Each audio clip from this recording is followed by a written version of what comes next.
শুধু দর্শক, আমরা আপনাদেরকে একটু জানিয়ে দিচ্ছি যে আমাদের কাছে অসংখ্য প্রশ্ন আছে যারা জানতে চেয়েছেন ঈসা আলাইহিস সালাতু ওয়াস সালামের মৃত্যু সম্পর্কে। মাওলানা ফিরোজ আলম সাহেব বিস্তারিত উত্তর দিয়েছেন এবং এই ব্যাপারে আমরা আরও আলোচনা করব, তখন আরও জানতে পারবেন। আমি শুধু নামগুলি বলে দিচ্ছি। জার্মানি থেকে জুবায়ের আহমদ সাহেবও ঈসা আলাইহিস সালাতু ওয়াস সালামের মৃত্যু সম্পর্কে জানতে চেয়েছিলেন। এছাড়া আমাদের এখানে আছেন একজন আহমদি ভাই, ব্রাহ্মণবাড়িয়াতে বসে আছেন, তিনি অনুষ্ঠান দেখছেন, তিনিও কোরআনের আলোকে ঈসা আলাইহিস সালাতু ওয়াস সালামের মৃত্যু সম্পর্কে জানতে চেয়েছিলেন। আপনিও আপনার উত্তর পেয়ে গেছেন। আবু তাহের সাহেব শিলিগুড়ি থেকে ঈসা আলাইহিস সালাতু ওয়াস সালামের মৃত্যু সম্পর্কে জানতে চেয়েছিলেন। আপনিও আশা করি আপনার উত্তর পেয়ে গেছেন। আমরা পরবর্তীতে যাব। আচ্ছা, আমরা অনেকগুলো ফোন লাইন এখন টেলিভিশন কম্পিউটার পর্দায় দেখতে পাচ্ছি। আমরা কথা বলছি আমাদের ফোন লাইনে পরবর্তীতে যিনি আছেন তার সাথে। আসসালামু আলাইকুম। ওয়ালাইকুম আসসালাম।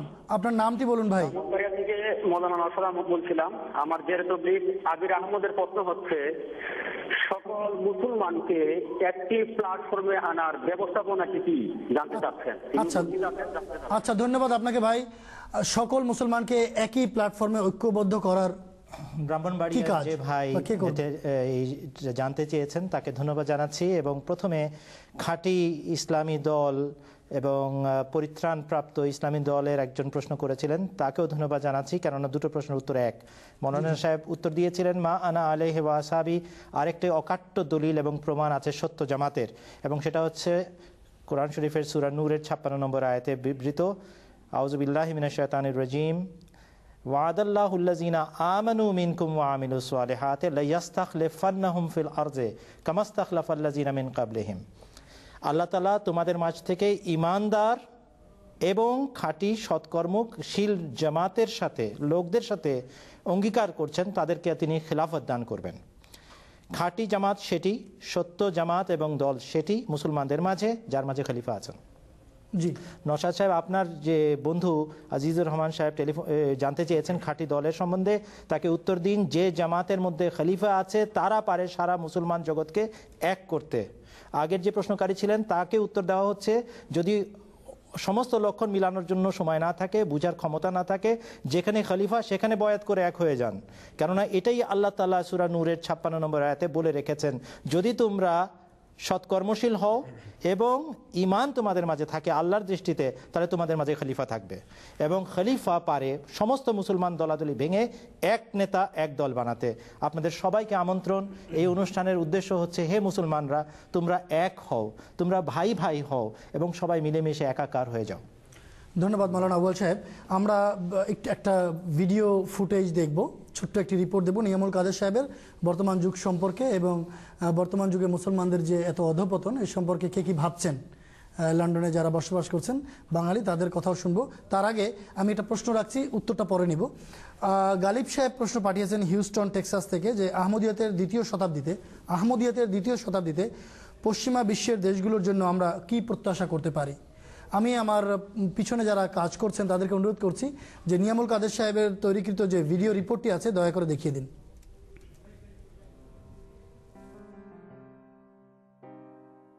আজকাল মানুষে এই যে আল্লাহরে বিশ্বাস করতেছে না, মানুষে ধর্মরে বিশ্বাস করে না, তাই মন করার মতো চলে, এই জন্যই দুনিয়ার মধ্যে এগুলো হইতেছে। কারণ আমরা যারা মুসলিম আছি ওরা একটু এই সংঘবদ্ধর কাছ থেকে আস্তে আস্তে ছিটিয়ে যাচ্ছে।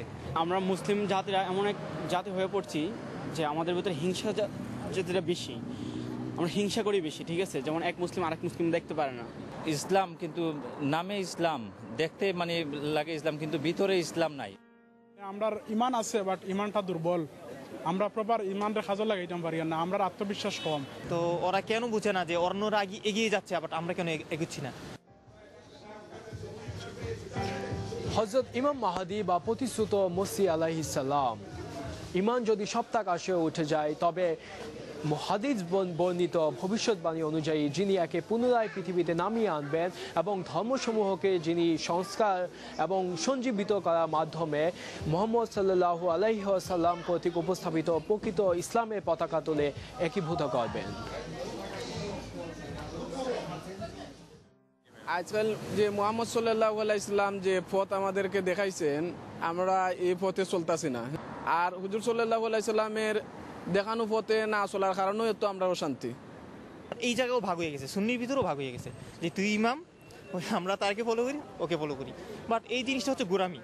আমরা একে অন্যরে কাফির করে বেঈমান কই, অথচ হাদিসও আইসা কেউ করে কোনোদিন কাফির আরেক কাফিরও কাফির হইতা না, বেঈমান হইতা না, কিন্তু আমরা একে অন্যরে সবসময় গালিয়াই কাফির বেঈমান। একজন লা ইলাহা ইল্লাল্লাহ মুহাম্মদ রাসূলুল্লাহ পড়ছে, বিশ্বাস করেছে, ওকে তো কাফির বলা যায় না কিছুতেই, বুঝলেন? ও তো ইসলামে ঢুকে গেছে, মুসলমান হয়ে গেছে, মুসলমানকে কোনো এভাবে কাফির বলা ঠিক হয় না। এই জিনিসটা তুলে ফেলতে হবে আমাদের। আমরা বুঝি কেন ইমামের পিছনে ঘুরতেছি, ও কি বলছে, ও তো বই পড়েই বলছে, তো আমি বইটা পড়ি ও মুখ থেকে আসলে। তো ইমাম টিমাম না মেনে একজন কি মানা উচিত? কোরআনে লেখা আছে এই আতামুরুনান নাসা বিল বিররি ওয়া তানসাউনা আনফুসাকুম ওয়া আনতুম তাতলুনাল কিতাবা আফালা তাআকিলুন। আশ্চর্য, তোমাদের কি হয়েছে? তোমরা মানুষকে সৎ কাজে আদেশ দাও অথচ নিজেদের কথা বলে যাও, কি অথচ তোমরা কি কোরআন অধ্যয়ন করো না? আমি মনে হয় যে সবাই এক, আমাদের কোরআন আছে, আমরা এক মনে একভাবেই চলা উচিত সবাইকেই। তো বিভিন্নগুলা দল হয়ে গেলে তো আমাদের ইসলামের জন্যই ক্ষতি। অনেক জায়গায় যে অনেক বড়, এই যে মনে করেন কিছুদিন আগে অনেক বড় বড় ভূমিকম্প হয়ে গেল, তারপর অনেক বড় ধরনের আর্থকুইক হয়ে গেল, এগুলা একদম আল্লাহর গজব, বুঝলেন? আমরা ঠিকভাবে আল্লাহকে মানতেছি না, ঠিকভাবে আল্লাহর রসুলের সুন্নাত পালন করতেছি না, এই জন্য। আর এগুলো একমাত্র আল্লাহকে ঠিকভাবে না মানার কারণে এ ধরনের অঘটন হইতেছে। এই মহান ধর্ম সংস্কারকের শেষ যুগে আবির্ভাব সম্পর্কে প্রায় সমস্ত মুসলিম ফিরকাগুলোই বিশ্বাস রাখে, কিন্তু এই বিশ্বাসে মতানৈক্য স্পষ্ট। কেউ বা বিশ্বাস করে যে তিনি ইতিমধ্যেই চলে এসেছেন, কেউ বা বিশ্বাস করে যে তিনি ভবিষ্যতে আসবেন, কারো বা আবার বিশ্বাস যে তিনি চলে এসেছেন কিন্তু এখনো নিজেকে প্রকাশ করেননি। তেমনিভাবে ইমাম মাহদী আলাইহিস সালাম সম্পর্কে মুসলমানদের মধ্যে আরো অনেক মতভেদ বিদ্যমান।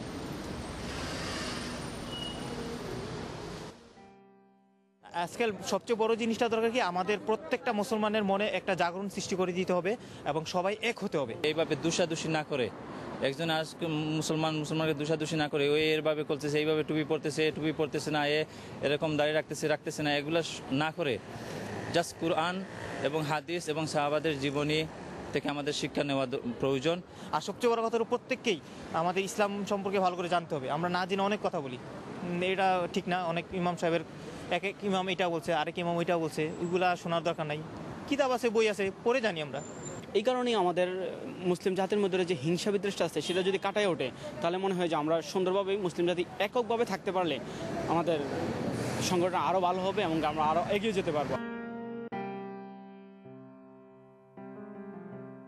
যখন হযরত আদম আলাইহিস সালাম দেশ থেকে বেরিয়ে আসেন, তখন হযরত আদম আলাইহিস সালাম কাঁদতেছিলেন। আর আল্লাহ জিজ্ঞেস করলেন, আদম তুমি কাঁদতেছো কেন? হযরত আদম আলাইহিস সালাম বললেন যে আল্লাহ, আমি এই জন্য কাঁদতেছি যে আমি যে বেহেশত ছেড়ে যাচ্ছি, এর জন্য এই দুঃখে কাঁদতেছি না, আমি কাঁদতেছি যে আমার নেক্সট জেনারেশন যারা আসবে এরা কি এই বেহেশতে আবার আসতে পারবে? তো আল্লাহ বললেন যে হ্যাঁ, আসতে পারবে ওরা। আমি তোমাকে দুনিয়া দেওয়ার পর তোমার নেক্সট জেনারেশনের কাছে আমি যুগে যুগে নবী রাসূল প্রেরণ করব। আর যদি ওরা ওই নবী রাসূলের কথা শুনে ওদের কথা মতো চলে, তাহলে ওরা আবার এই দুনিয়াতে আসতে পারবে, এই বেহেশতে আসতে পারবে।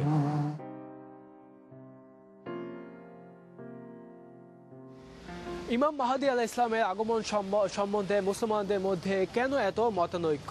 কোরআন এবং হাদিসে ইমাম মাহদী আলাইহিস সালামের আগমন সংক্রান্ত কি বর্ণনা পাওয়া যায়? কবে এবং কোথায় হবে ওনার আগমন? কি বা হবে ওনার আগমনের প্রধান উদ্দেশ্য?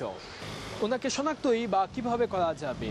তৎকালীন সমসাময়িক সামাজিক অবস্থাই বা কি হবে? আসুন সত্যের সন্ধানে।